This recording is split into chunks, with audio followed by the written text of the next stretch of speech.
All right, let's just dive right into this. Welcome to today's Explainer, where we're going to be looking at health through a completely, and I mean completely different lens. Usually when we talk about wellness, right, it's all about optimization, getting faster, getting stronger, being more productive. We're all out there buying the latest wearables and chasing whatever the newest superfood trend happens to be. But what happens when health isn't some game of optimization, but a pure, rigorous, life or death problem of survival? Well, today we're exploring the fascinating, totally paradigm-shifting framework of a man named Lin Kangyan. Over 40 years, he engineered what he calls the Kangyan life system, and specifically, its health subsystem. This is really a story about treating the human body like a high-stakes, uncollapsible piece of infrastructure. So here is how we're going to break down this incredible piece of personal engineering today. First, the engineering of survival. Second, defining system boundaries. Third, architecture and core engines. Fourth, calibration and feedback loops. And finally, number 5, the finite game. Okay, let's kick things off with Section 1, the engineering of survival. To really grasp Kangyan's system, we kind of have to toss out all our normal ideas about what a healthy lifestyle actually means. I mean, look at this massive contrast in goals here. Conventional wellness is always asking, how do I get fitter? How do I get stronger? It's additive, right? But Kangyan, he approaches his body exactly like a veteran systems engineer looking at a highly fragile power grid.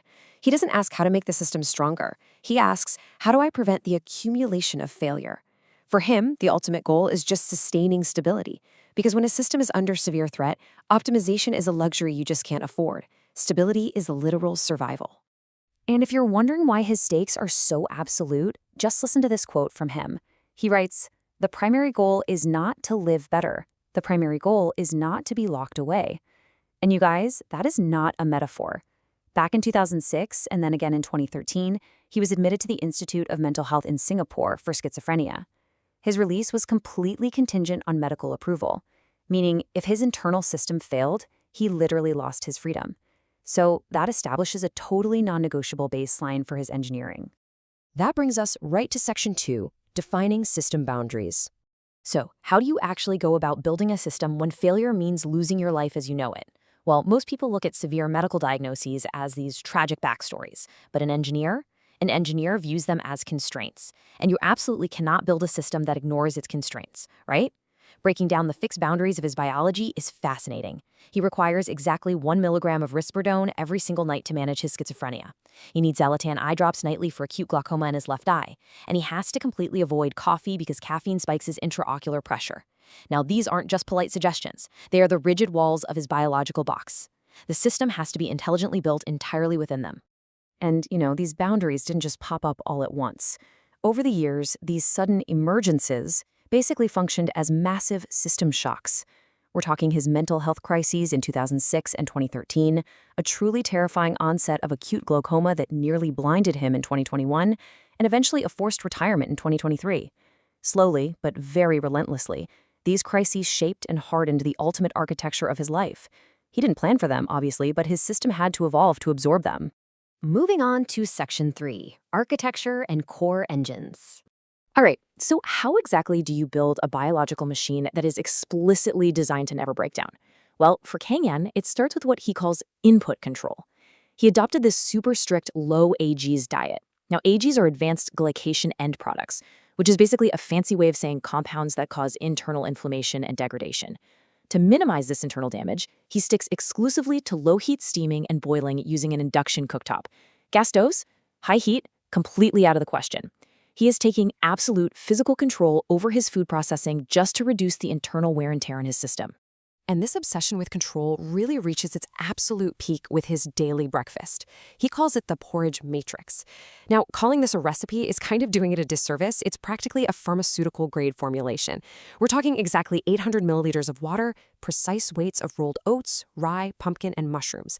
But the absolute genius part of this whole thing is the inclusion of soy milk powder. He uses it very specifically to create an oil and water emulsion. So he is literally programming his nutrition at a molecular level to patch a vulnerability in his hardware, specifically to protect his remaining good eye from glaucoma. It's wild. And this brilliantly illustrates how he divides his biology into two completely distinct operational modes. So he has this day engine, which is powered by umami and complex carbs, providing stable, low-energy signal recognition while he's awake.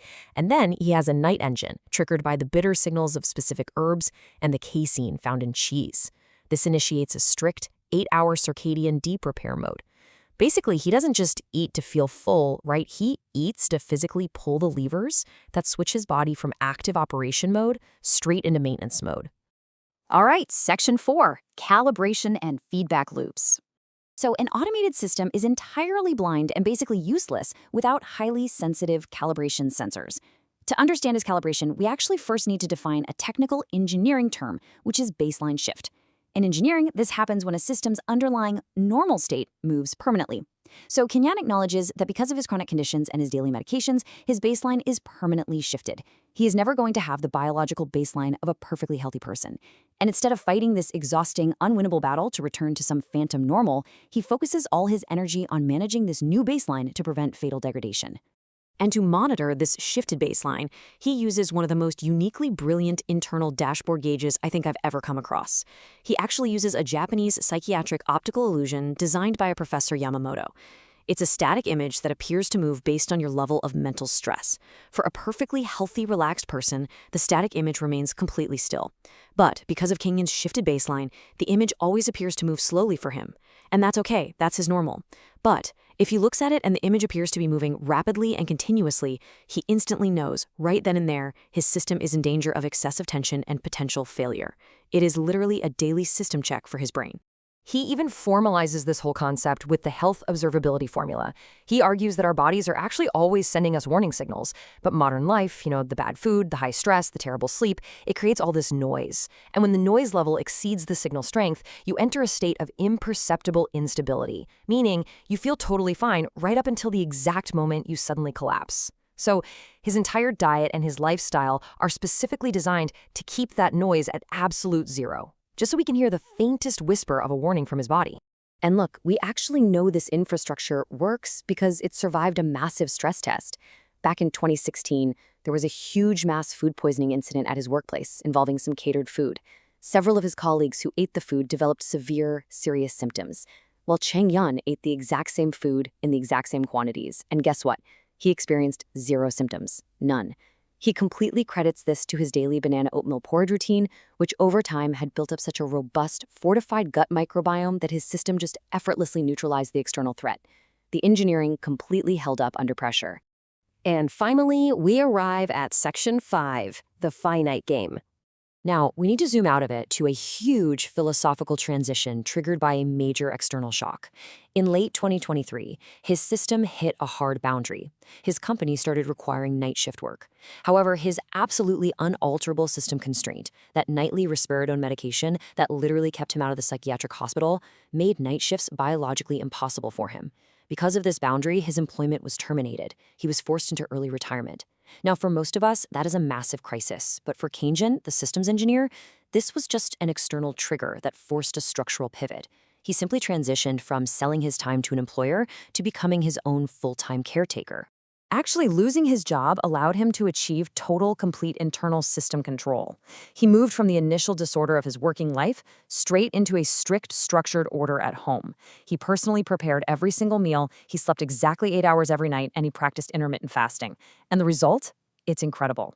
His BMI dropped perfectly to 23.9, and miraculously, decades of severe recurring eczema completely vanished. The order he built finally gave him the true stability he had been seeking for 40 years. Which brings us to this incredibly profound realization. Society pushes all of us to play the infinite game, right? The pursuit of money, endless growth, moving goalposts where literally nothing is ever enough. But life itself, our actual biology, is a strictly finite game. We have a non-renewable lifespan and a very strict 24 hours in a single day. Kenyan realized the absolute tragedy of modern life. We burn up our finite physiological resources trying to win an infinite game of wealth that literally has no finish line. So he just chose to withdraw from the infinite game to completely master the finite one. And his weekly nutritional system map is really the ultimate culmination of that mastery. It is this beautiful, functioning testament to finding stability through repetition and controlled variation. It perfectly balances stable input cores like the oats and the rye with these controlled perturbation days to keep his system resilient. It is a fully realized closed-loop biological survival architecture. It's not about achieving some beach body. It's about staying alive, staying sane, and retaining his freedom. So I really want to leave you with this provocative thought as we wrap up today's explainer. When you take a hard look at your own daily routines, your diets, the things stressing you out, are you blindly optimizing your life for the infinite game of money, just endlessly degrading your own biological baseline? Or are you, like Lin Kangyan, actively engineering your survival for the finite, truly precious game of time? Take a look at your own system today. You might just find it's time for an upgrade.